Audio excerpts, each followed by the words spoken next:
studying the various ways that the enemy of the Jews, enemies of God, were attacking Nehemiah, various techniques. This one's probably the most insidious of them all. Quite often, your worst enemies end up being those in your inner circle. And you think of David and his chief advisor, Ahithophel. Name that's not used very often. Ahithophel was the only priest who survived Saul's attack upon the priest. There were all 83 priests, and the family were killed except for Ahithophel. And David escaped. He went to the tabernacle, and Abiathar had given him some showbread to eat. That's all he had. And then Saul accused him of being the enemy. And Ahithophel became an advisor. Then Ahithophel betrays David when Absalom rebelled. Now, there's probably a reason for that, because Ahithophel was the grandfather of Bathsheba. The father of Eliakim, who was the captain of the guard. And so, but Ahithophel, Judas, part of the inner circle. He's a treasurer of the apostles. I don't think anywhere in Scripture do you have anyone who fell from such great height than a man. He was part of the 12. I think it was great with great sadness when Paul wrote, Demas, having loved this present world, has left him. And so, if you're going to have opposition, quite often it's those that you consider your confidants, friends, even your family. That's what Nehemiah faces in this passage here. So let's take a look up here at Nehemiah 6, verse 10. It says, Afterwards I came to the house of Shemaiah, the son of Deliah, the son of Mehethabel, who was a secret informer. He said, Let us meet together in the house of God, where within the temple, and let us close the doors of the temple, for they are coming to kill you. And indeed, at night they will come to kill you. And I said, Should such a man as I flee? And who is there such as I who would go into the temple to save his life? I will not go in. And I perceived that God had not sent him at all, but had pronounced this prophecy against me because of Tobiah and Sanballat had hired him.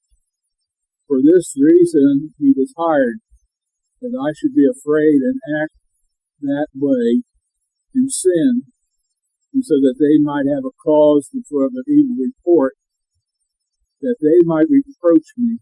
And God remembered Tobiah and Sanballat according to these works, and the prophetess Noadiah, and the rest of the prophets who would have made me afraid. Wow. Nehemiah paid a visit to Shemaiah the prophet. Apparently he was a true prophet of God. Many commentators said that he had confined himself to his house, or he was in his house. I don't see that in the passage, but somehow he went to a house. We do not know if Shemaiah called him, or if Nehemiah was going to check with the prophet as far as what God had, or heard that Shemaiah had received a prophecy from God. We don't know the details. It seems to me that Nehemiah would not have gone unless Shemaiah sent him a message. And so, now I want you to note this, and this is important to understand in this context and in several other contexts in the Old Testament, Nehemiah was a true prophet of God. Apparently, he was actually a prophet of God. He wasn't a false prophet. I don't think Nehemiah would even go on to check with him if he wasn't considered a false prophet. Balaam was a true prophet of God. He was called a prophet of God. And, of course, Balaam betrayed Israel. One of those debates that can't be solved is, Balaam was a true prophet of God. Is he in heaven today? Well, is King Saul in heaven today? These are debates. I mean, Balaam was considered a true prophet of God. Jonah was a true prophet of God, but he resisted God's will, right? God said, go to Nineveh, and Jonah went the other way. And then when Nineveh was spared, Jonah was what? Yeah, he was. He was very angry. He wouldn't say, oh, that's great, God. But didn't I say you were merciful, God? No, isn't that something to keep God at the end? By the way, if God wasn't merciful, Jonah would have been in big trouble. So now, I want you to notice this. This is important to understand. Nehemiah had no reason to expect this. Because Shemaiah was a true prophet of God. He had no reason to suspect that there was anything wrong. And he had no reason to suspect that Shemaiah did not receive a real prophecy from God. And so he's coming to expect, okay, the Lord has sent his prophet a word, a prophecy, and I'm going to go check out what this word of prophecy is. And so here he had Nehemiah going. And so what Shemaiah says is a warning. He pretends to speak from God. Notice it says that it's a prophecy. As he warns Nehemiah that the enemy is coming this very night to slay him. So what the Lord is telling you to do is to run into the temple and lock the doors and hide in the temple, for safety. Now Nehemiah is immediately suspicious, which he should have been. Now that's an important aspect. No matter who you're dealing with, you cannot absolutely trust fallen men.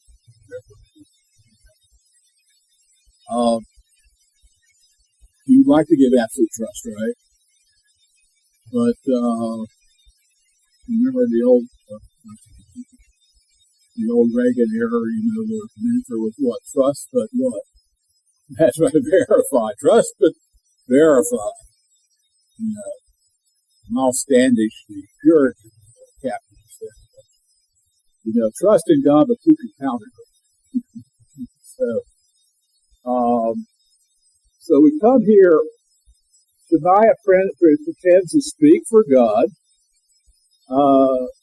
God had sent Nehemiah to build a wall, as he gave Nehemiah both favor and a grace before the king, so much so that the king was footing the bill. Nehemiah must have been stunned that a prophet of God would try to deceive him. By the way, a prophet of God was a high calling. And people would expect truth out of a prophet of God, right? Just like an apostle of God was a high call. Or being a pastor, being a missionary, people want to know that they can trust you.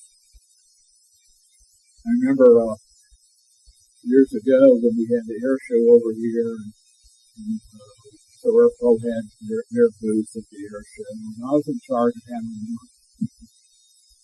I had my National Capital chaplain's hat on, and if someone stopped me and said, "Oh, you're handling the money. Well, they should be able to trust a chaplain." I said, "Well, I hope so." We took in $2,000 in that little booth. Those are expensive. But it was, there's certain obligations, right? When you are in a place of authority or leadership, or called by God. And so Nehemiah had no reason to believe that the prophet would lie to him. I mean, this is unbelievable. And so none of us expect those people who we trust would do anything against us. This is my friend. But history is full of turncoats. Theologies is what a turncoat. So who's he? Well, let me tell you the story of Theologies. He was a Greek.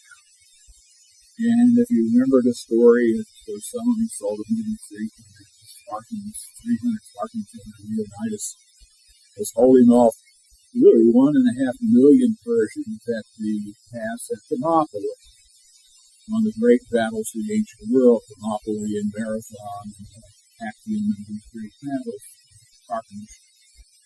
And so they could not breach these 300, which is absolutely amazing. But a Greek defector, traitor, showed them a pathway around.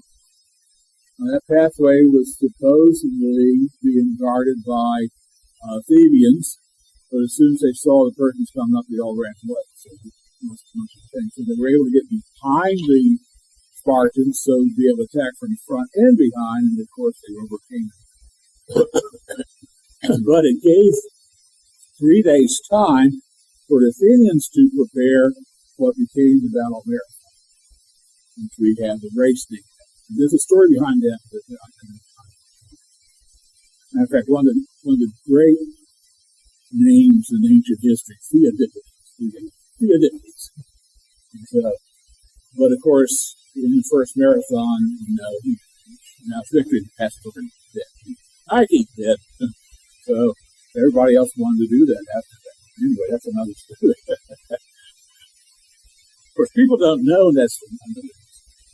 People don't know that story. He had just run 3 days to Sparta to try to get him over the mountains, over the isthmus, over the path, and back, winning the battle, and then ran to 26 miles back to Athens. So I think we can excuse him, for passing away like that. And so he was a traitor. One of the most famous lines out of Shakespeare from Julius Caesar's was what? Et tu, Brute. Brutus, Julius Caesar's close friend, is part of the traitors that killed him. And of course, in our own country, if you think of a traitor, you think of the name of what? Benedict Arnold. Benedict Arnold, Leslie was the greatest general that George Washington had. Matter of fact, it was his favorite general. It was Benedict Arnold who won the Battle of Saratoga. And then he was angry because Thomas Gage was given command of the North rather than him, and so he became a traitor. He was going to give away Westport, where they had a chain across the Hudson River. And so when they put a monument up to Saratoga, they just put a booth there to represent the Arnold who was shot in the leg. And I think they tore that monument down. So they don't want to honor any traitor, no matter what he please. And so Paul also had his betrayers. Demas, Alexander the coppersmith, Hermogenes, Philogenes. All these were traitors. And so I think that's one of the saddest parts in his litany in 2 Corinthians 11, where he lists all the things, having been scourged 5 times, beaten with rods 3 times, and 9 days. He says, besides security church and false brothers. And I think that was the part of the saddest part, people who thought were believers and were not. So Nehemiah found the advice repugnant. He realized that Shemaiah was in league with Sanballat and Tobiah. Matter of fact, was being paid by them. And like Balaam, the prophet of God, who sold out to the enemy, the first game, you have these prophets of God who also had other types of prophecies among them. Now, you notice the difference between them and Elijah. When Nathan wanted to pay Elijah handsomely, right? Gold, silver, all these changes of clothes, he refused. Abraham refused to be paid by Sodom. What did the king of Sodom do? He said, you can keep all the booty. Just give me the people back. He said, no, I will not even take a Jew latch. As you say that the king of Solomon has made Abraham rich. The prophets' reward was from God. So Nehemiah's response showed his wisdom and his courage. Now, I want you to notice, he said, should a man such as I? Now, he's not boasting. He's just saying, listen, I've been given a great responsibility. You think that as soon as the threat comes, I'm going to run and hide in the temple? Are you serious? Man such as I hide in the temple to save my own life? By the way, when you're in leadership, people are looking at you. They take their cues from you. And so Nehemiah is saying, look, what would have happened if Nehemiah done this? Well, the morale of all the people collapsed, right? Look, the leader is afraid, what chance do we have? So Nehemiah realized the position is in. And by the way, it's important to understand, it's never about us. It's not about us. It's about the Lord, right? It's not about my comfort.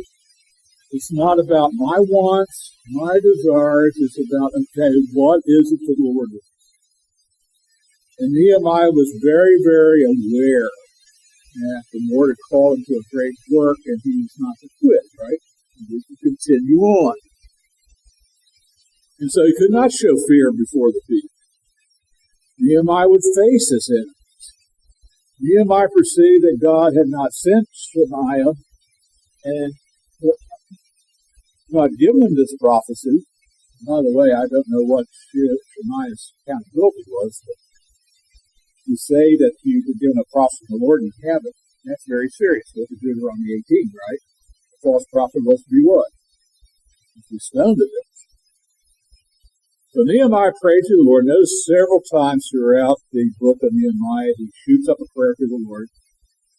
Prayer to the Lord to deal with his enemies according to their works. That's the exact same prayer Paul prayed with Alexander the coppersmith. He says, bring back on his head the damage he's done to the gospel, according to his works. David prayed similar prayers throughout the Psalms.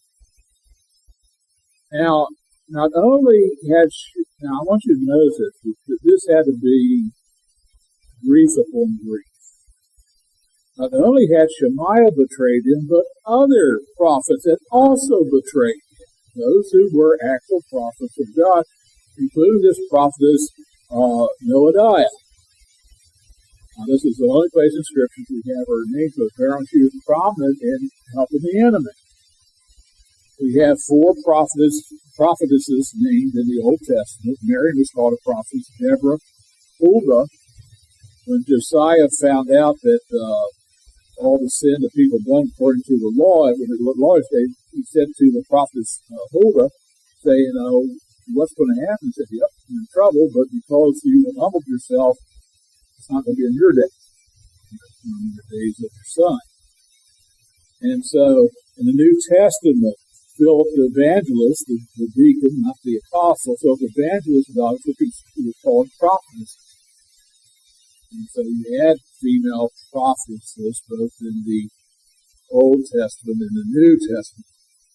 Now, apparently there were other prophets of God in league with the enemy, which brings the question about who can Nehemiah trust, right?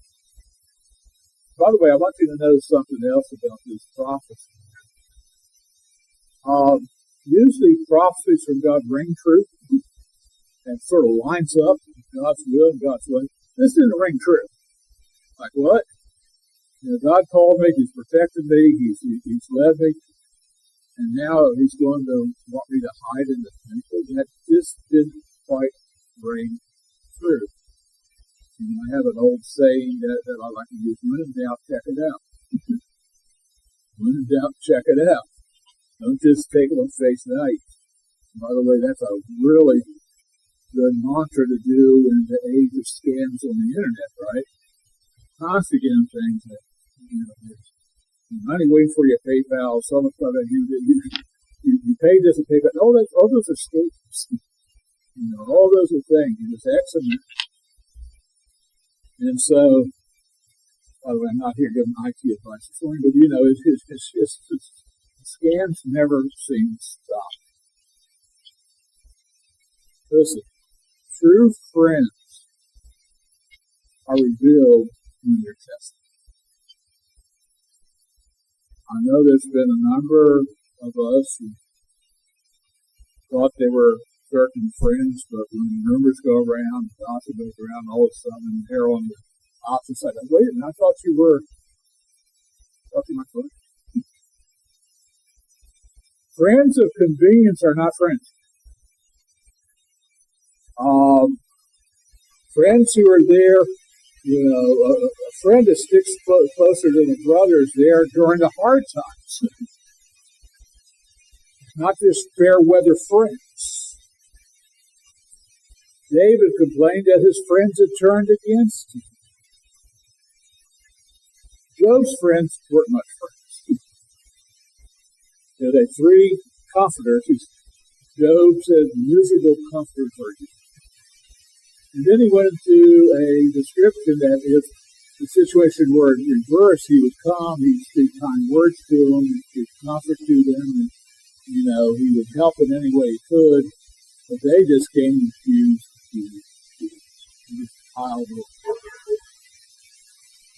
over. Marriages dissolved due to betrayal. One of the most violated aspects of modern living is violation of marriage vows. What do you think a vow is? Yeah, you got a covenant. I swear they just treat it well, and that's why some of the modern vows are, I will stay with you as long as I still love you. That's really not a lot of assurance. All right? And so a vow is, I swear before the Lord.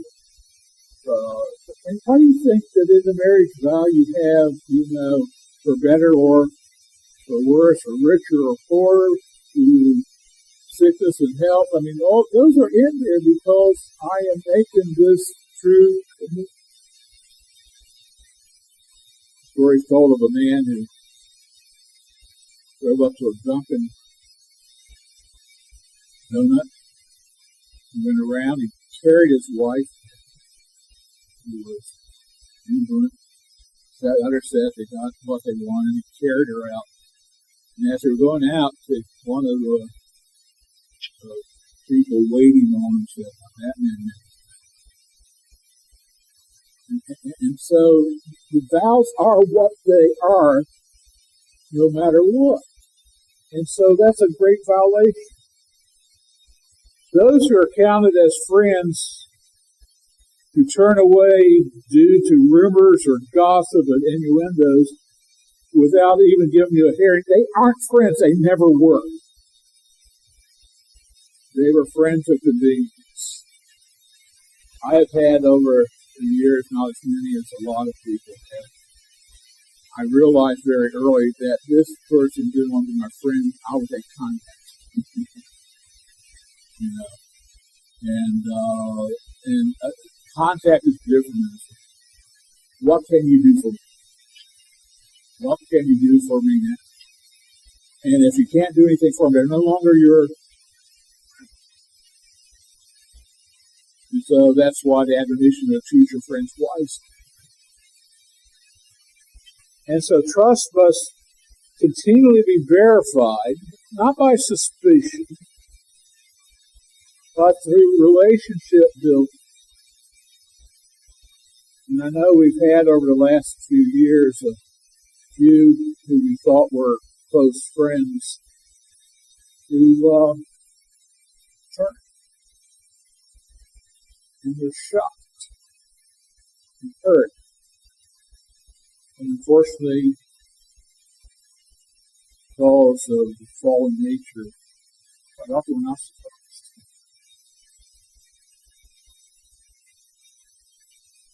You know, one of the things that was a major grief and turned out to be a major blessing when we transitioned from the old facility and school building. The old school building is 3 stories high, wooden block construction, big gym on the side, bleachers, that, and then the church building was separate. When we transitioned from there to here, it was amazing the number who were part of the congregation, who were passing numbers and things and meetings, that they said, what's with this? We're in this together. So we came over, we lost a number of people, and later on, I remember some of them would come back and visit. The rumor was I was going to take the money and run. That was a rumor, I said, what in the world is this good? Now I'll tell you where the money. The builder would take me out to lunch over at Mama's house. He'd pay for lunch and then hand me $100,000. And so I said, now wait a minute, this is not fair. You take me out to lunch, you pay for lunch and didn't hand me $100,000. And so that went on until the building was built. You don't know. You're surprised. And I'm going to end with saying this before we go further. Each and every one of us must stand before the same Lord. And so you pass those things on to the Lord, and He'll take care of them. And that's what Nehemiah did. He said, Lord, you take care of it. You bring back on the head the damage that you've done. And the Lord will make sure that His work